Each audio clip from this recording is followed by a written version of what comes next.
오늘 우리에게 주신 하나님의 말씀은 하나님을 볼 것이다. 마음이 청결한 자가 하나님을 만난다라는 겁니다. 잠언 4장 23절에 보면 모든 지킬 만한 것 중에 내 마음을 지키라. 생명의 근원이 이에서 남이다라고 말씀합니다. 성을 빼앗는 것보다 내 마음을 지키는 것이 더 큰 거다라고 말을 합니다. 아무리 대단한 일을 행하고 성을 빼앗았을지라도 내 마음을 사탄에게 빼앗겨 버리면 아무것도 아니라는 거지요. 오늘 마음이 청결하다는 의미가 어떤 의미일까? 마음이 청결한 자가 하나님을 볼 것이라고 했는데, 오늘 하나님을 예배하는 우리 비전의 성도들 모두가 하나님을 보는, 하나님을 만나는 놀라운 은혜의 시간이 되기를 간절히 바랍니다. 여기서 청결이라는 이 의미의 헬라어의 뜻은 카타로스라는 뜻을 가지고 있습니다. 이 뜻은 세 가지의 의미가 있습니다. 첫째는 더러운 옷을 빨아서 잘 세탁된 깨끗한 옷의 표현입니다. 두 번째는 겨와 죽정이를 다 제거한 후에 순전한 알곡만을 가지고 있는 그 상태를 의미하는 겁니다. 셋째는 물이나 다른 불순물이 전혀 섞이지 않은 순수한 포도주, 순수한 우유를 가리키는 말이라고 말합니다. 청결은 깨끗함, 순전함, 투명함, 단순함을 의미하고 있는 것입니다. 마음이 깨끗하다는 것은 잡스러운 생각이나 세상의 욕망이나 세상의 어떠한 것들이 아닌 오직 하나님의 말씀 안에서 죄사함의 은혜를 힘입고 순전하고 정결한 모습으로 서 있는 것, 이것이 바로 마음이 청결한 자를 말씀하고 있는 것입니다. 어떻게 하면 청결할 수 있을까요? 얼마나 노력을 하면 우리가 깨끗한 심령이 될 수 있겠습니까? 우리가 아무리 무단히 노력을 하고 애를 써도 하나님의 은혜와 하나님의 죄사함의 은혜가 아니면 우리는 절대로 깨끗해질 수 없는 우리의 연약한 인생임을 고백해야 됩니다. 그래서 먼저 오늘 첫 번째, 하나님의 말씀 앞에서 먼저 회개해야 된다는 거죠. 청결한 심령이 되기 위해서는 하나님 앞에 회개하고 하나님의 은혜를 구하는 자에게 주시는 첫 번째의 은혜라는 사실입니다.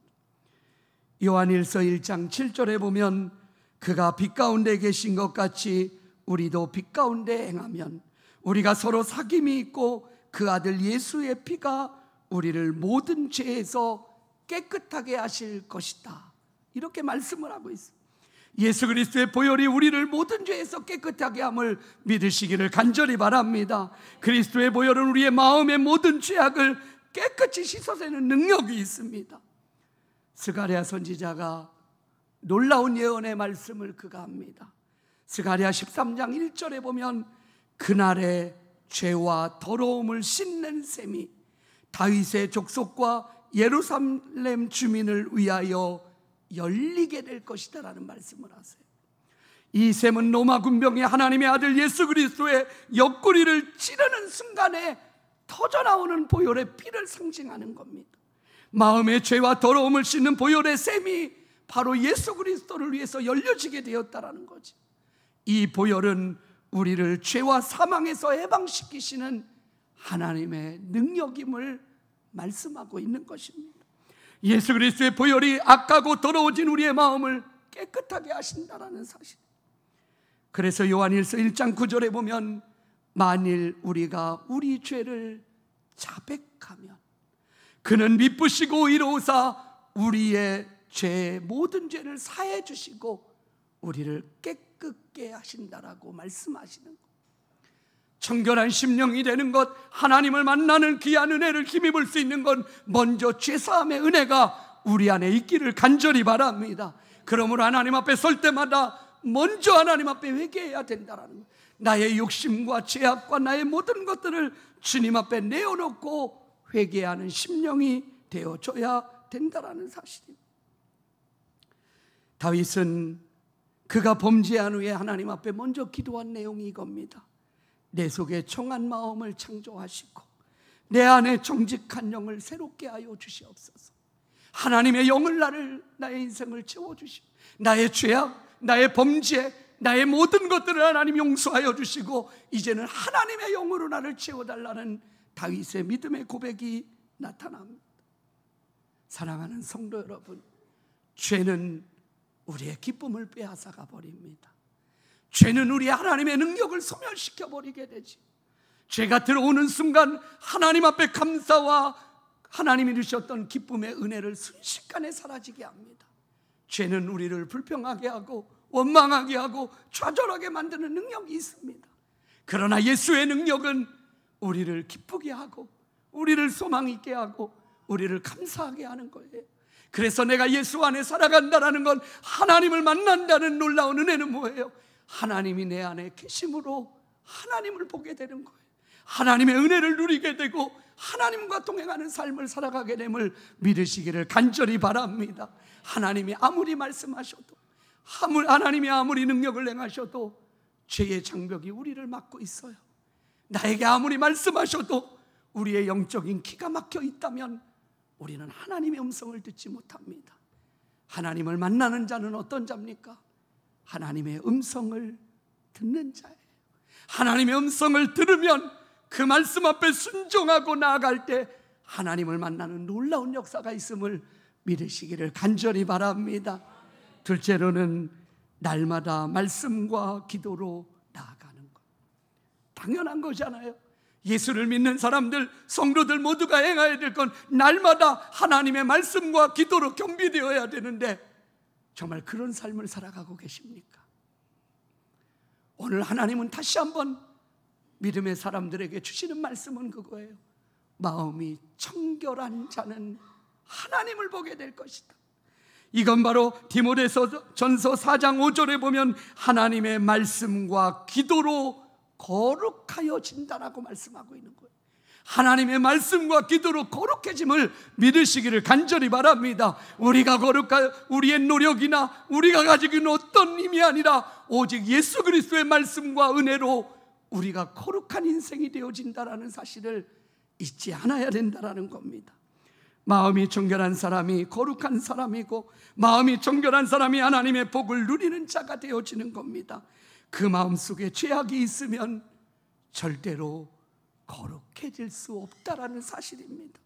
미움과 증오, 원망, 음란, 탐욕, 정욕 이 모든 것이 가리워지면 하나님을 볼 수 없게 되는 겁니다.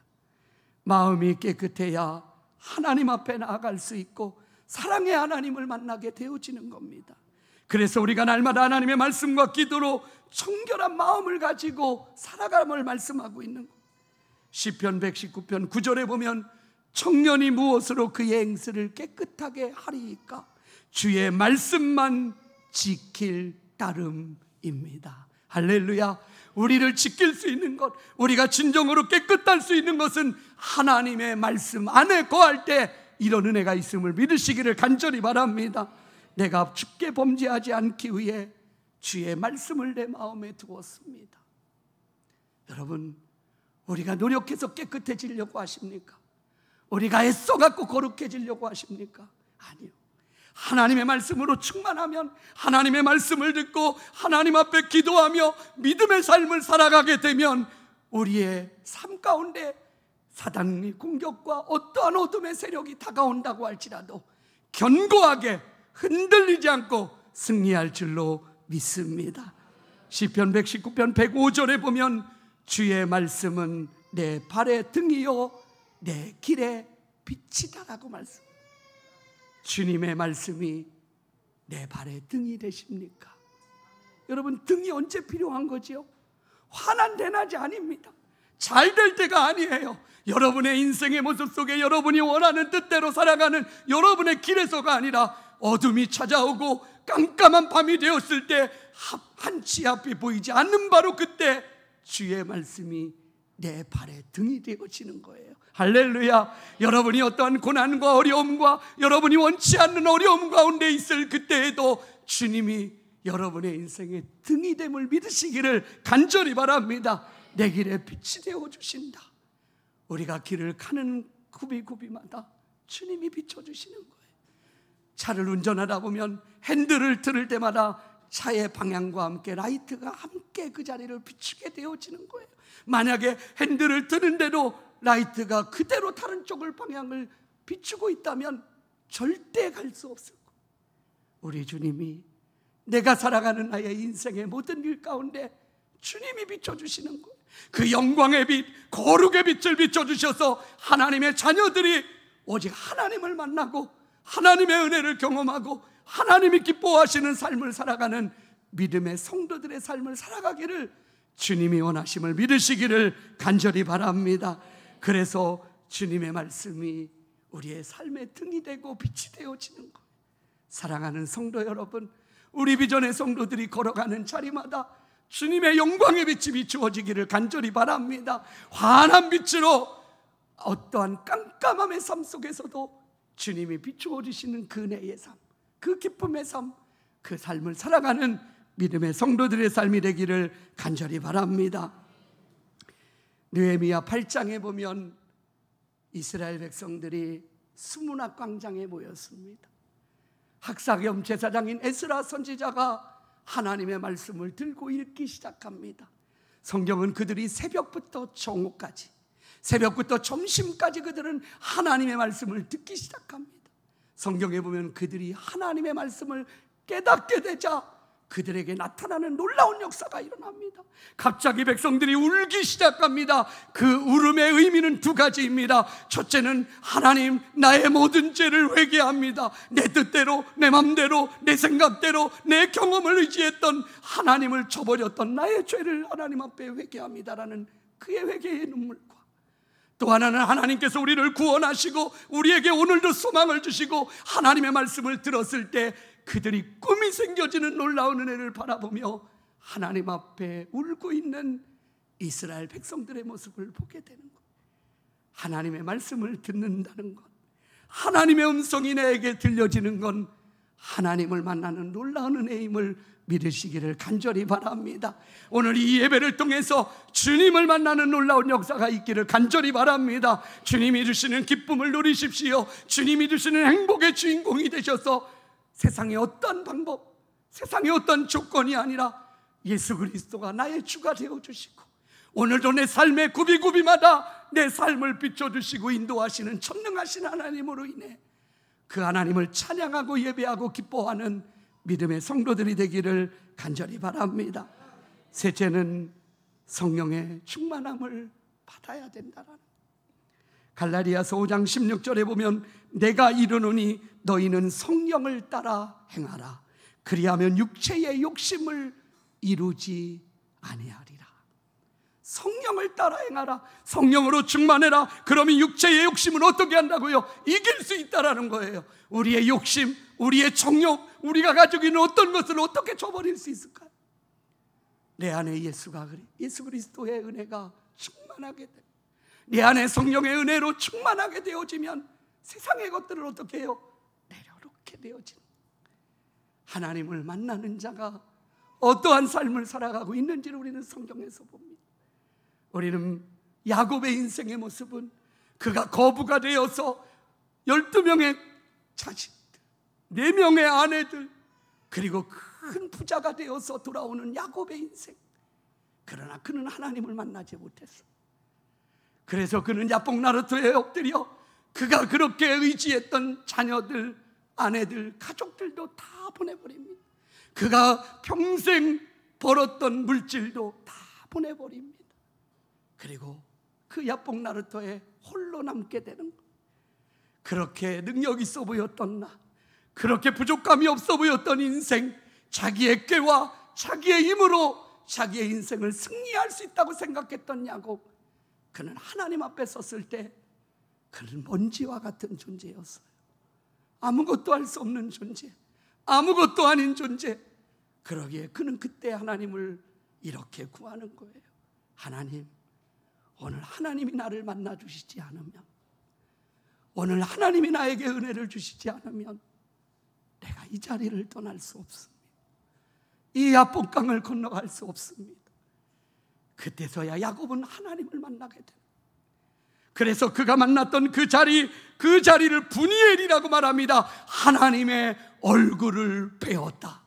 그가 진정으로 하나님 앞에 기도하며 성령으로 충만해질 때, 하나님의 얼굴을 보고 하나님을 만나게 되었을 때, 그는 아무것도 아닌 자였지만 모든 것을 가진 자가 되어지고, 이제까지는 물질과 가족과 그의 인간의 꾀를 의지했던 야곱의 인생이 더 이상 그걸 의지하지 않는 모든 걸 다 내려놓고 이제는 하나님 한 분만으로, 하나님을 의지함으로 야곱의 마음이 청결한 마음이 되어 하나님을 만나게 되자 그는 그러한 삶을 살아가게 되어진 것입니다.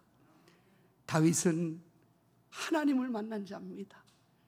그래서 그는 왕이 되어서도 교만하지 못했어요.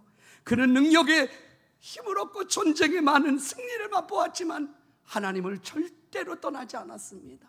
그 이유가 뭔지 아십니까? 하나님을 만난 자기 때문에 그래요. 그는 마음이 청결한 자였고 하나님을 만났기에 그는 어떤 일이 생기고 전쟁이 일어나고 아픔이 일어나고 어떤 상황 속에 있을 때에도 하나님 앞에 먼저 기도하고 묻는, 하나님의 영이 그 안에 거하는 역사의 주인공이 되었던 거예요. 히브리서 11장을 가리켜 우리는 믿음장이라고 말을 합니다. 믿음의 선진들의 고백들이 거기에 담겨져 있고 11장의 말씀을 보면 가슴이 뛰기 시작합니다. 하나님, 나에게도 이런 믿음을 주십시오. 이들만이 아니라 나도 우리의 인생 가운데로 이런 고백을 가지고 이런 믿음을 가지고 살아갈 수 있게 해달라고 그렇게 저도 간구합니다. 히브리서 11장에 보면 하나님을 만난 자들의 모습은 언제나 동일해서 어떤 상황 속에서도 겁내지 않습니다. 어떠한 복음을 전하다가 아픔을 당하고 감옥에 갇히고 때로는 순교의 자리에 거할지라도 그들은 절대로 굽히지 않았어요. 그 이유는 그들이 하나님을 보았기 때문에, 하나님을 만났기 때문에 세상의 어떤 것도 두려워하지 않고 오직 하나님만 바라며 걸어가는 그들의 인생의 고백이 있습니다. 히브리서 11장 33절에 보면 그들은 이렇게 고백을 합니다. 그들은 믿음으로 나라를 이기기도 하고 의를 행하기도 하고 약속을 받기도 하고 사자의 입을 막기도 하고 불의 세력을 멸하기도 하고 칼날을 피하기도 하고 연약한 가운데 강하게 되기 위하여 전쟁에 용감하게 되어 이방 사람들의 진을 물리치기도 하며 여자들은 자기의 죽은 자들의 부활로 받아들이기도 하며 어떤 이들은 더 좋은 부활을 얻고자 하여 구차히 풀려나기를 원치 않았다. 하나님을 만난 자들의 삶은 세상 사람들과의 삶이 다르다라는 것. 오늘 하나님을 예비하는 우리 비전의 성도 여러분, 우리는 하나님을 만난 자예요. 세상의 많은 바쁨과 우리의 영적인 나태함으로 인해서 때로는 하나님을 멀리하고 하나님의 말씀과 기도를 겸비하지 못해서 하나님의 영이 내 안에 머무르지 못하게 하는 우리의 연약함을 고백해야 됩니다. 오늘 이 시간 이 예배를 통해서 하나님의 영이 내 안에 계시고 나의 죄사함의 은혜를 힘입고 오직 하나님의 말씀과 기도로 겸비되어 하나님을 만나는, 그리고 하나님의 그 은혜로 이 땅을 살아가는 믿음의 성도들의 삶이 되기를 간절히 바랍니다. 우리의 길을 비추시는 하나님을 기대하세요. 이번 한 주간 동안 여러분이 걸어가는 인생 가운데 하나님이 우리를 도우시려고 함께 하시고 역사하시고 인도하시는 그 전능하신 하나님을 영적인 눈으로 바라보는 은혜가 우리 안에 있기를 간절히 바랍니다. 그래서 믿음의 사람들은 담대하라고 말하는 것, 근심하지 말라, 염려하지 말라, 내가 너와 함께 한다라는 이 약속의 말씀을 붙들고 나가는, 사랑하는 성도 여러분, 마음이 청결한 자는 하나님을 만나는 거예요. 그 만남은 거기서 끝나는 게 아니라 그분 한 분만으로 만족한 삶을 살아가는, 여러분의 마음을 무엇으로 만족시킬 수 있을까요? 얼마나 많은 물질이면 여러분이 만족하실 수 있겠습니까? 얼마나 좋은 환경이면 여러분이 충분할 수 있을까요? 죄성을 가진 우리는 아무리 많은 것을 가져도 절대로 만족할 수 없는 너무너무 연약한 인생. 그러나 하나님을 보는 자, 하나님을 만나는 자는 그 예수님 한 분만으로 이 한 주간을 걸어갈 때 주님이 주시는 기쁨, 감사, 주님이 주시는 그 은혜 때문에 한 주간을 주님의 향기가 되어 살아갈 수 있는 능력이 저와 여러분에게 있음을 고백하며 죄사함의 은혜를 경험하고 하나님의 말씀과 기도로 겸비되고 성령으로 충만한 삶을 살아가는 이 한 주간의 삶이 되기를 간절히 바랍니다. 오늘 말씀을 기억하며 이 찬양의 고백 우리 함께 부르며 나갑시다. 심령이 가난한 자는 복이 있나 천국이 저희 것이요 애통하는 자는 복이 있네 위로를 받을 것이요 온유한 자는 복이 있나니 땅을 기업으로 받을 이 팔복의 축복의 은혜를 고백하면서 내게도 주소서, 내가 하나님의 이 놀라운 축복의 주인공이 되길 원합니다라고 고백하며 나아갑시다.